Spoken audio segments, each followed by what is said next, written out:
నమస్తే అండి, అందరికీ బాగున్నారా? అందరూ కామాక్షి న్యాచురల్స్కి స్వాగతం అండి. ఈరోజు డ్రై ఫ్రూట్స్ పౌడరు పెద్ద ఆర్డర్ వచ్చిందండి. అందరికీ పంపించేస్తూ ఉన్నాను. రెడీ చేసేసాను, ప్యాక్ చేసేసాను, పంపించేస్తున్నాను. పిల్లలు చాలా ఇష్టంగా తాగుతున్నారట. నాకు చాలా సంతోషంగా ఉంది. మంచిగా అందరూ ఆర్డర్ తీసుకొని వాడుతూ ఉన్నట్టు. మీకు బోర్ కొట్టకుండా ఒక చిన్న సరదాగా ఒక కథ. ఉప్మా అంటే ఎవరికి ఇష్టం లేదు? చాలామంది ఉప్మా అంటేనే ఇష్టపడరు కదా. దానికి పురాతనమైన కథ ఉందట. ఉప్పు పిండికి 6 పుత్రికలట. ఎవరెవరు?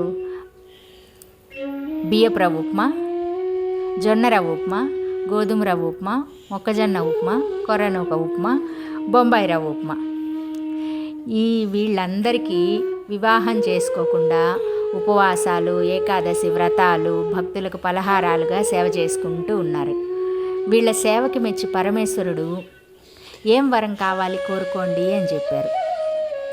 అప్పుడు ఈ 6 మా ఆఖరి సోదరికి వివాహం జరిగి దాని దాంపత్యం కలియుగాంతం వరకు అన్యోన్యంగా ఉండాలి, వరం ఇవ్వమని కోరితేసరికి పరమేశ్వరుడు సంతోషించి నవగ్రహాల్లో విశిష్టంగా పొందిన బుధుడి అంశతో జన్మించిన పెసరట్టుతో వివాహం జరిపించినట్టు పురాణాల్లో చెప్పారట. కామెడీగా ఉంది కదా.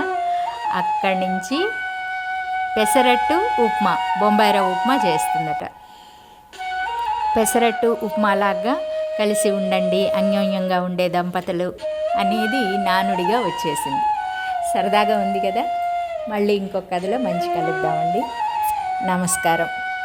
మా ఛానల్ని సబ్స్క్రైబ్ చేసుకోండి, షేర్ చేయండి, కామెంట్ చేయండి. నమస్తే.